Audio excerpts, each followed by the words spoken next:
I am Syed Mohammad Ali. Guys आज हम ऐसा टॉपिक लेकर चल रहे हैं जो आपकी जिंदगी में एक इनकलाब बरपा करेगा। गैस, क्या आप सोशल गैदरिंग को अवॉइड करते हैं? क्या आप शाय फील करते हैं सोशल गैदरिंग के अंदर? गैस, क्या ऑफिशियल मीटिंग्स के अंदर आप अपने कॉन्फिडेंस को लूज कर देते हैं?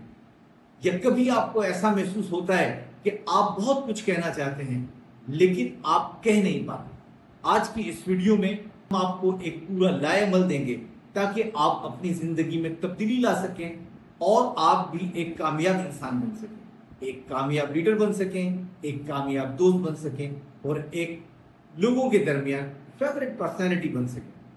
आप हमारी वीडियो को आखिर तक देखिएगा ताकि कोई टिप्स इस दरमियान में आपसे मिस ना हो सके। गाइस, पब्लिक स्पीकिंग एक ऐसी स्किल है जो इंसान की जिंदगी को तब्दील कर देती है। ये एक ऐसी स्किल है जो गुड को ग्रेट बना देती है, जो एक साइलेंट स्टूडेंट को एक परफॉर्मर स्टूडेंट बना देती है, जो एक मैनेजर को एक मोटिवेटर बना देती है और एक लीडर को एक लीजेंड बना देती है। This is the power of the public speaking. Guys, आप सोच रहे होंगे कि आर्ट ऑफ पब्लिक स्पीकिंग या communication, why it is so important in your life. So guys, अगर हम इसको देखते हैं, if suppose if you are leading a team, आप एक टीम को लीड कर रहे हैं, so you need to communicate very clearly with your team members. So communication is very important to learn and to apply. If you want to convince your client, then your communication should be persuasive, ताकि आप उसको convince कर सकें अपनी बात के ऊपर। So again, the role of communication is there. Or if you are a teacher, or you are a trainer, or you want to inspire someone, then guys, you have to speak from your heart. अंदर से आवाज निकलना चाहिए। जो आपके अंदर से आवाज निकलेगी वो आपका as a trainer, as a teacher, as a mentor, हर तरीके से उसकी एक वर्थ होगी। Communication skill is not only the skill, it is the gateway for your confidence, your connection and your career growth. Guys, now I am going to share with you 5 golden rules for public speaking. In 5 golden rule को follow करते हुए आप अपनी public speaking power को बढ़ा सकते हैं, आप अपनी कम्युनिकेशन को बेहतर कर सकते हैं। Guideline number 1, when you are going for a public speaking, you must know your audience. Who is your audience? It is very important to know your audience because then you have to plan your communication according to their needs and wants. For example, आपको ये देखना पड़ेगा कि आप किसी students group के साथ communication में जा रहे हैं या आप किसी प्रोफेशनल ग्रुप को एडवाइस कर रहे हैं, आप अपने जूनियर्स को एडवाइस कर रहे हैं अपनी ऑर्गेनाइजेशन में रहते हुए, या आप अपने सीनियर्स को एडवाइस करें। जब आप किसी भी ग्रुप के साथ बात कर रहे हैं तो कोशिश करें कि उनकी लैंग्वेज में उनसे बात करें। मिसाल के तौर के ऊपर, अगर आप स्टूडेंट्स के साथ बात कर रहे हैं तो उस स्टूडेंट्स की रेलेवेंसी में बात करें, उस स्टूडेंट्स के इंटरेस्ट में बात करें, उस स्टूडेंट्स की लैंग्वेज में बात करें, ना कि एक हाई प्रोफेशनल लैंग्वेज में आप एक स्टूडेंट के साथ बात कर रहे हैं। So you must know your audience. अगर आपके ऑडियंस एक स्टूडेंट है तो आपको माहौल स्टूडेंट टाइप का ही डेवलप करना है ताकि वो आपकी कम्युनिकेशन को अंडरस्टैंड कर सके। लेकिन अगर आप प्रोफेशनल्स के साथ बात करें तो then you have to follow the professional norms while you are communicating to him, and then you have to use the professional words to make your impression better. तो इसी तरीके से अगर आप जूनियर से बात कर रहे हैं या आप सीनियर से बात करें तो आपके वर्ड्स का सिलेक्शन, आपकी कम्युनिकेशन का स्टाइल, तमाम चीजें चेंज होंगी। That's why the first rule is to know about your audience so that you can write down an effective script for them. Number 2, structure your message. अब आपको ये तो पता चल गया कि आपने किस ग्रुप से बात करनी है, उसी तरीके से आपने पूरा का पूरा अपना जो मैसेज था उसका एक स्ट्रक्चर बनाया, उसमें अपना इंट्रोडक्शन दिया। इंट्रोडक्शन देने के बाद आपने उसकी बॉडी टेक्स्ट बनाया कि आपने इंट्रोडक्शन के बाद आप प्रीएम्बल किस तरीके से डेवलप करना है और फिर उसको किस तरीके से अपने टॉपिक की तरफ लेकर आना है। तो आपने ये एक सीक्वेंस ऑफ कम्युनिकेशन बनाया ताकि आपका कम्युनिकेशन जो है वो एक स्मूथ फेस के साथ जो है वो चलता रहे, वो कहीं बम्पी नहीं।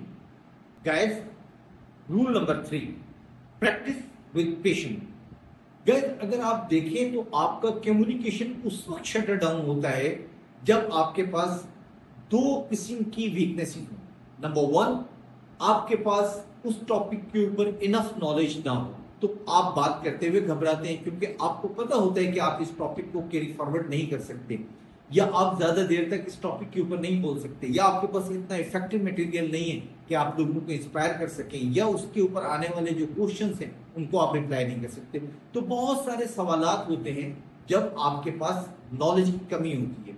तो सबसे पहली बात तो आपने जो स्क्रिप्ट लिखा है उस स्क्रिप्ट को बहुत अच्छे तरीके से तैयार कर लें, उसको पढ़ लें, आगे पीछे तमाम चीजें उसके बारे में क्वेश्चन, सिर्फ क्वेश्चन डेवलप करें और उस क्वेश्चन के जवाब को प्रेस करें, ताकि आपको ये कॉन्फिडेंस लेके इसमें ये पॉसिबल क्वेश्चंस आएंगे और इन पॉसिबल क्वेश्चंस को मैंने इस तरीके से टैकल करना है। नंबर 1।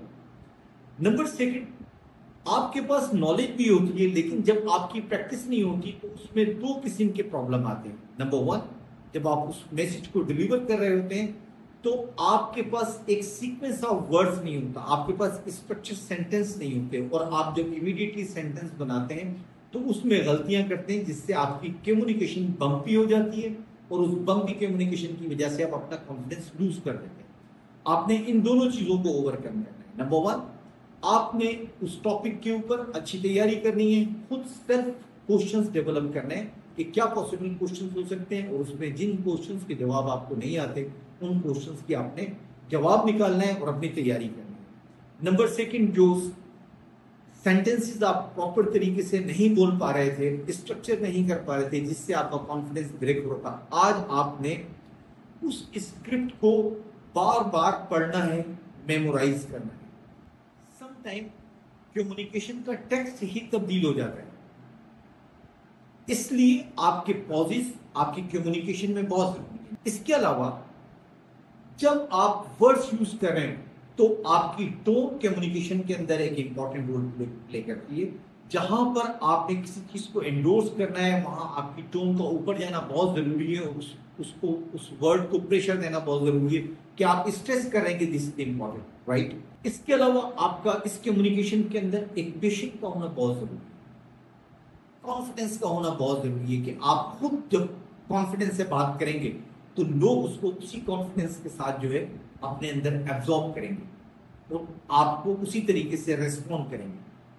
ये तमाम चीजें अगर आप अडॉप्ट करते हैं तो आपका एक बेहतरीन कनेक्शन मेंटेन हो जाता है आपके ऑडियंस के साथ, और यही वो कनेक्शन है, यही वो मीडिया है जहां से आप अपने मैसेज को ट्रांसफर करते हैं अपने ऑडियंस के अंदर। And that's why at the end of the session लोग कहते हैं कि you inspired us. Rule number 5, connect your audience emotionally. आप सोच रहे हैं कि मैं क्या कहना चाह रहा हूं कि कनेक्ट करना है आपने अपने ऑडियंस को इमोशनली। यस, ऑफ कोर्स, आपने अपने ऑडियंस को अपने साथ इमोशनली कनेक्ट करना है। लोगों को आपकी प्रेजेंटेशन के बाद यह महसूस होना चाहिए how you made them feel rather than they say what you said. दोनों में बहुत डिफरेंस है। एक चीज आपने बताई, ऑडियंस ने सुनी एंड खत्म, so that will not have an impact. So here you have to connect your audience with you by making some emotional connectivity. Emotional connectivity आप किस तरह करना चाहते हैं? मैं अगर आपको एक एग्जांपल दूं, मिसाल के तौर के ऊपर अगर आप एक सेल्स के बंदे हैं, आप एक सेल्स मीटिंग कंडक्ट कर रहे हैं, राइट, और आप Q4 के अंदर जो है अपनी ईयर क्लोजिंग की तरफ जा रहे हैं और आप एक मीटिंग कंडक्ट कर रहे हैं। आपने अपनी टीम को कहा कि देखें Q4 के अंदर हमने इतना टारगेट अचीव करना है और बाय ऑल मीन्स आप इसके लिए मेहनत करें। This is one of the way where the people will remember कि आपने कहा था कि मैंने टारगेट अचीव करना है। You are not connected with them emotionally.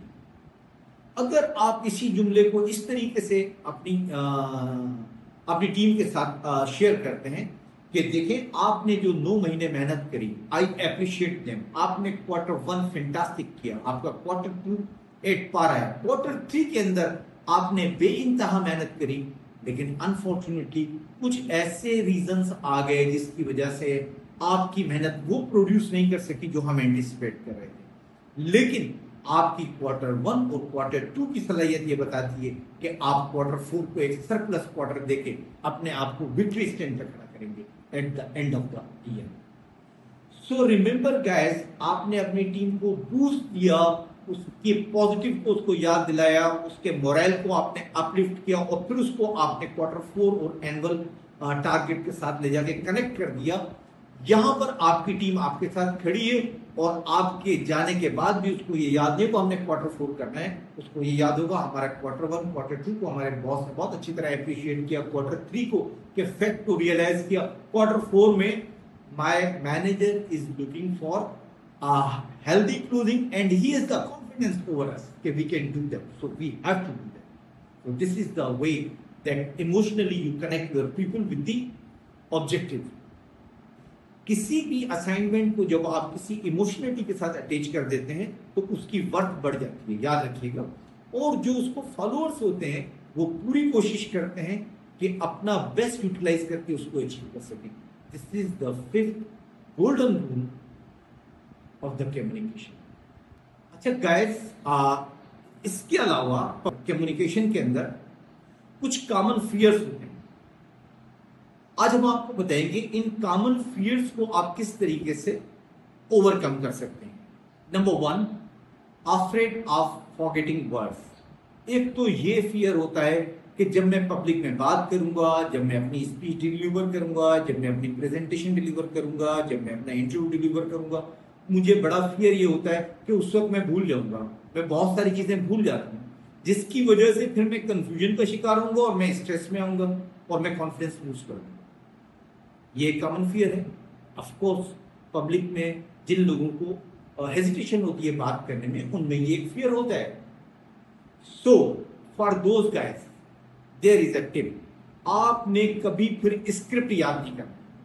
आप स्क्रिप्ट लिखें, आप स्क्रिप्ट को बार बार पढ़ें ताकि सेंटेंस आपके पास स्ट्रक्चर हो सके, लेकिन आपने उस स्क्रिप्ट के अंदर से उस स्क्रिप्ट के की पॉइंट्स निकालने हैं कि की पॉइंट्स कौन से हैं। मिसाल के तौर के ऊपर अगर आपने एक पूरा स्क्रिप्ट लिखा है तो उसमें 4 या 5 वर्ड्स ऐसे होते हैं जिनसे आपका जो है वो स्क्रिप्ट बन रहा होता है, तो आपने वो 4 या 5 वर्ड्स यूज करना है और जब आप पब्लिक में बोल रहे हो तो आप उसके अंदर से उन वर्ड्स को याद करके जो है अपना लिखे हुए स्क्रिप्ट को रिकॉल कर सकते हैं और आप उसमें बोल सकते हैं और आप एडिशन प्लस सब्सट्रैक्शन वर्ड्स की कर सकते हैं। आप कभी भी ये ना सोचें कि मैंने जो लिखा है मैंने एज इट इज बोलना है, या अगर मैं कुछ इसमें से 3 या 2 या 1 पॉइंट अगर मैंने मिस कर दिया तो ये बड़ा ब्लेंडर हो जाएगा। नहीं, ये तो आपको पता है कि आपने क्या लिखा है, पब्लिक डोंट नो कि आपने इसके ऊपर 8 पॉइंट बनाए या 5 पॉइंट बनाए।